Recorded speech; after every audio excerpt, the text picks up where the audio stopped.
میں ایک واقعہ آپ کو سناتا ہوں جو خود میرے ساتھ پیش آیا۔ میرے پاس کئی سال پہلے کی بات ہے، جرمنی سے ایک صاحب کا میرے پاس خط آیا اور انہوں نے اپنا حال یہ لکھا کہ میں پاکستان میں تھا اور وہاں سے پھر میں روزگار کی تلاش میں جرمنی آ گیا۔ جرمنی جب آیا تھا تو اس وقت دین کا کوئی احساس میرے دل میں نہیں تھا، دین کی کوئی فکر میرے دل میں نہیں تھی۔ میں صرف دنیا کمانے کے لیے جہاں پر آ گیا تھا تو نہ اپنے دین کی کچھ خبر تھی، نہ معلومات تھی، نہ اس پر عمل تھا۔ لیکن یہاں پر رہتے رہتے میں نے ایک کرسچن لڑکی سے میرے تعلقات ہو گئے اور پھر میں نے اسے شادی کر لی۔ شادی کے بعد بھی کوئی دین کی طرف رغبت پیدا نہیں ہوئی، کوئی احساس پیدا نہیں ہوا۔ لیکن جب اولاد ہو گئی اور اولاد ذرا نشو و نما پانے لگی، ذرا سی وہ سمجھدار ہونے لگی، تو اس وقت میں نے دیکھا کہ میری کرسچن بیوی وہ اولاد کو کرسچینٹی پڑھا رہی ہے اور کرسچینٹی کی تعلیم دے رہی ہے۔ تو اس وقت میرے دل کا اندر کا سویا ہوا مسلمان جاگا کہ یہ میری اولاد ہے اور یہ کرسچن بننے جا رہی ہے، میری بیوی اس کو کرسچینٹی پڑھا رہی ہے۔ تو میں نے اپنی بیوی سے کہا کہ تم اس کو یہ کرسچینٹی مت پڑھاؤ۔ بیوی نے کہا میں کیوں نہ پڑھاؤں، یہ میری بھی اولاد ہے اور میں اس کو حق سمجھتی ہوں، تو اپنی اولاد کو بھی ویسے ہی بنانا چاہتی ہوں۔ میں نے کہا نہیں، کرسچینٹی حق نہیں ہے، اسلام برحق ہے۔ تو اس نے کہا مجھے ثابت کرو کہ کیوں برحق ہے اسلام اور کرسچینٹی میں کیا خرابی ہے۔ تو اب میرے پاس علم تو تھا نہیں، مجھے اپنے دین کا بھی پتہ نہیں تھا، کرسچینٹی کا بھی پتہ نہیں تھا، لہذا جب وہ بات کرتی تو میں اس کا جواب دینے کے لیے کی پوزیشن میں نہیں تھا، اس کے سوالات کا جواب نہیں دے سکتا تھا، اس کے اعتراضات کا جواب نہیں دے سکتا تھا۔ تو میں اس مشکل میں ہوں کہ میری اولاد وہ میری بیوی کی تعلیم و تربیت کے نتیجے میں کرسچن بننے جا رہی ہے اور میرے دل پر آرے چل رہے ہیں، میں کچھ کر نہیں سکتا۔ تو آپ مجھے کوئی طریقہ بتائیے۔ یہ خط میرے پاس آیا تو میں نے اللہ تبارک و تعالیٰ سے دعا کی کہ اللہ کوئی ایسی تدبیر دل میں ڈال دیجیے کہ جس سے اس بیچارے مسلمان کی مشکل حل ہو۔ تو میں نے اس کو لکھا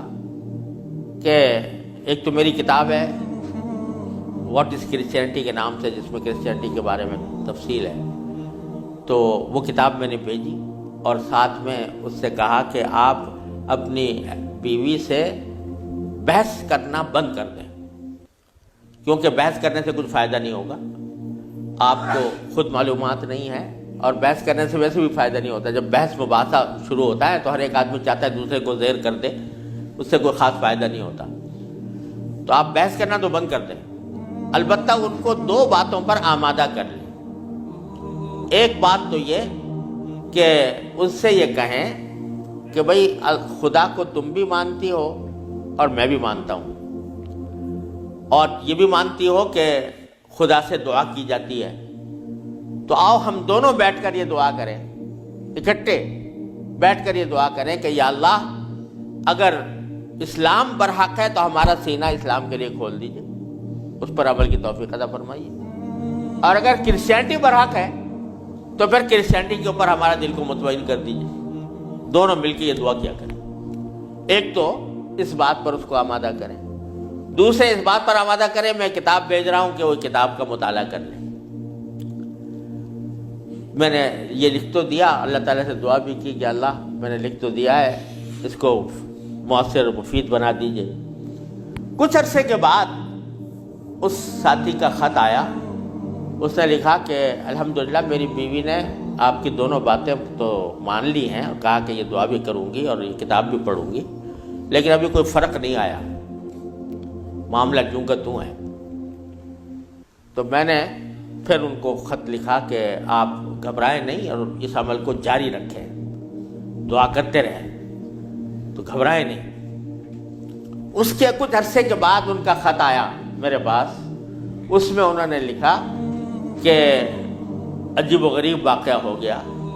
وہ یہ کہ میری بیوی وہ کسی جگہ کوئی ڈگری کورس کر رہی تھی، اس سلسلے میں یونیورسٹی گئی، اور یونیورسٹی سے واپس آتے ہوئے ہم دونوں واپس آ رہے تھے، وہ گاڑی ڈرائیو کر رہی تھی، میں اس کے برابر میں بیٹھا ہوا تھا، تو اچانک اس نے گاڑی ایک جگہ روک کر اور اس نے اپنا سر اسٹیئرنگ کے اوپر جھکا لیا اور بے تحاشا رونے لگی۔ میں سمجھا کہ خدا نہ کرے اس کے اوپر کوئی دل کا دورہ پڑا ہے یا کوئی تکلیف ہوئی ہے، تو میں پریشان ہوا۔ میں نے پوچھا کیا بات ہے، تو روتے روتے اس سے بولا نہیں جا رہا تھا۔ بمشکل جب میں نے بار بار پوچھا تو اس نے ایک جملہ کہا کہ میں اور کوئی تکلیف نہیں ہے، بس مجھے تم مسلمان بنا،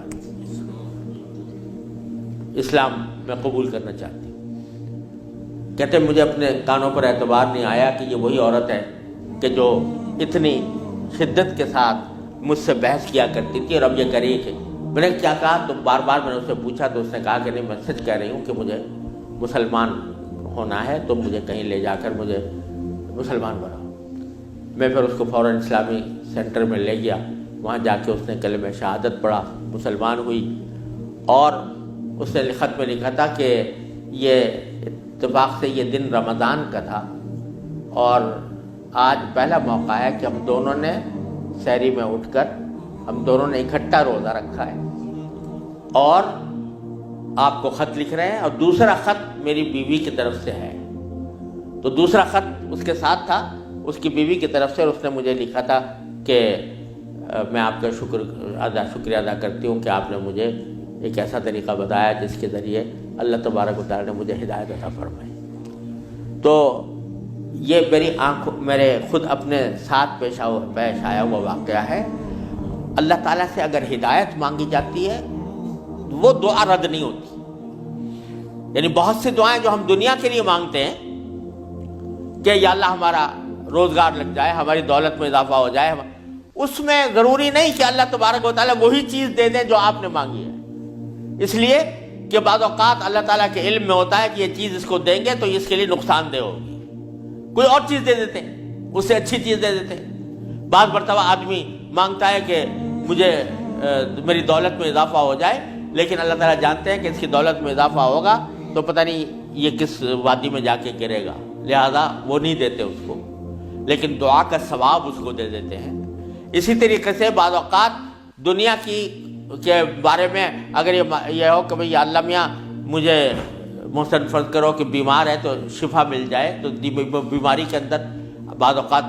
اللہ تعالیٰ جانتے ہیں کہ اس کا بیمار رہنا ہی اس کے حق میں زیادہ فائدہ مند ہے، تو وہ بعینی ہی وہ چیز نہیں دیتے لیکن اس سے اچھی چیز عطا فرما دیتے ہیں۔ یہ اللہ تبارک و تعالیٰ کی سنت ہے دنیاوی چیزوں کے بارے میں۔ لیکن اگر کوئی ہدایت مانگے سچے دل سے، یا اللہ مجھے ہدایت دے دے، یا اللہ مجھے سیدھے راستے پر چلنے کی توفیق دے دے، یا اللہ میری اولاد کو سیدھے راستے پر چلنے کی توفیق دے دے، تو یہ دعا رد نہیں ہوتی، اور یہ دعا ضرور قبول ہوتی ہے بشرطے کہ مانگنے والا ہو، سچے دل سے مانگے، خشوع کے ساتھ مانگے، اللہ تعالیٰ سے مانگنے کے انداز میں مانگے، تو اللہ تبارک و تعالیٰ وہ دعا رد نہیں فرماتے۔ بلکہ میرے شیخ حضرت عارفی رحمۃ اللہ علیہ فرمایا کرتے تھے کہ اپنے اللہ میاں سے جب کوئی مانگو تو مچل کر مانگا کرو، یعنی اپنے اللہ میاں سے باتیں کیا کرو، کہہ دیا کرو یا اللہ یا تو مجھے ہدایت دے دیجئے ورنہ آخرت میں مجھ سے مواخذہ نہ فرمائیے گا، یا تو مجھے ہدایت دے دیجئے، گناہوں سے بچا لیجئے، اپنی نافرمانیوں سے بچا لیجئے، یا پھر آخرت میں میری گرفت نہ فرمائیے گا۔ تو بندہ جب اس طرح مانگتا ہے تو اللہ تبارک و تعالیٰ ضرور عطا فرماتا ہے، ہدایت ملتی ہے، اور ساتھ ساتھ یہ کہ وہاں پر آپ کے لیے ایک عذر ہو جاتا ہے کہ یا اللہ میں نے تو آپ سے مانگا تھا اور کہا تھا کہ مجھے ہدایت دے دیجئے، میرے گناہ چھوڑوا دیجئے مثلا۔ تو آدمی اپنی سی کوشش کرے اور باقی کام کے لیے دعا کرے، صرف دعا بھی کافی نہیں ہوتی، اپنی سی کوشش بھی ضروری ہے۔ جیسے میں نے وہ یہ مثال دی تھی تو میں نے ساتھ میں اس کو کتاب بھی دی تھی، ایسا نہیں کہ صرف دعا ہی پر اکتفا کرے بلکہ تھوڑا سا طلب اس کے اندر پیدا ہو، کہ طلب بھی ہو، طلب ہو اور اس طلب کے لیے کوئی عملی اقدام اپنا سا کرے، اس کے بعد اللہ تعالیٰ سے مانگے تو اللہ تعالیٰ رد نہیں فرماتے۔ حضرت مولانا رومی رحمۃ اللہ علیہ فرماتے ہیں، مثنوی والے مولانا رومی فرماتے ہیں کہ دیکھو حضرت یوسف علیہ السلام کا واقعہ دیکھو کہ ان کو جب زلیخا نے ورغلایا، گناہ کے اوپر آمادہ کرنے کی کوشش کی، تو قرآن کریم میں ہے کہ اس سے پہلے اس نے سارے دروازوں پر تالے ڈال دیے تھے، غلقت الابواب، سارے دروازوں پر تالے ڈال دیے تھے، اور پھر حضرت یوسف علیہ السلام کو بہکایا، ورغلایا۔ تو حضرت یوسف علیہ السلام آنکھوں سے دیکھ رہے تھے کہ سامنے دروازوں پر تالے پڑے ہوئے ہیں، نکلنے کا راستہ نہیں ہے، لیکن انہوں نے یہ سوچا کہ میرے بس میں اتنا ہے کہ دروازے تک چلا جاؤں، بھاگ گئے، تو بھاگ گئے، دروازے تک پہنچ گئے، اور وہاں جا کے مانگا اللہ تعالیٰ سے کہ یا اللہ یہاں تک پہنچنا تو میرا کام تھا، آگے دروازے سے باہر نکالنا اور اس گناہ سے مجھے بچانا آپ کا کام ہے۔ تو نتیجہ یہ ہوا کہ دروازے کے تالے ٹوٹ گئے اور داخل۔ تو مولانا رومی فرماتے ہیں کہ گرچہ رکھنا نیست عالم را پدید، خیرہ یوسف وار می باید دوید، اگرچہ تمہیں اس دنیا کے اندر تمہیں کوئی راستہ نظر نہیں آ رہا، گناہوں سے بچنے کا، اللہ تبارک و تعالیٰ کی نافرمانی سے بچنے کا ماحول ایسا ہے، اس سے نکلنے کا راستہ نظر نہیں آیا، لیکن خیرہ یوسف وار می باید دوید، جس طرح یوسف علیہ السلام دروازے اپنے حد تک جتنا کر سکتے تھے اس کے لیے دروازے تک دوڑ گئے، اس طرح تم بھی دوڑ جاؤ اور پھر اللہ تبارک و تعالیٰ سے مانگو تو اللہ تبارک و تعالیٰ انشاءاللہ رد نہیں فرمائیں گے۔ اس لیے میں عرض کرتا ہوں کہ اپنے معمولات میں، روزمرہ کے معمولات میں یہ بات شامل کریں کہ رات کو سونے سے پہلے اللہ تبارک و تعالیٰ کی بارگاہ میں اپنی بھی اور اپنی اولاد کی بھی، اپنے گھر والوں کی بھی ہدایت کی دعا فرمائیں۔ اللہ یا اللہ اپنے رحمت سے ہم چاہتے ہیں کہ ایسا کریں، اپنی طرف سے کوشش بھی کر رہے ہیں، یا اللہ اپنے فضل و کرم سے اپنے رحمت سے اس کوشش کو کامیاب بنا دیجئے اور ہمارے دلوں کو پھیر دیجئے۔ قرآن کریم حضور اقدس صلی اللہ علیہ وسلم دعا تلقین فرمائی، یا مصرف القلوب صرف قلوبنا علی طاعتک، اے وہ ذات جو دلوں کو پھیرنے والی ہے، اے اللہ ہمارے دلوں کو اپنی طاعت کی طرف پھیر دیجئے، اپنی اطاعت کی طرف پھیر دیجئے۔ یہ دعا سرکار دو عالم صلی اللہ علیہ وسلم تلقین فرمائی۔ تو یہ دعا ہر روز بندہ مانگے اللہ تبارک و تعالیٰ سے، انشاءاللہ رد نہیں ہوگی، انشاءاللہ ضرور کامیابی ہوگی۔ اپنی طرف سے کوشش جاری رہے اور ساتھ ساتھ اللہ تعالیٰ سے مانگتے رہیں، انشاءاللہ یہ کوشش کبھی رائے گاہ نہیں جائے گی، اللہ تبارک و تعالیٰ اس کو ضرور قبول فرمائیں گے۔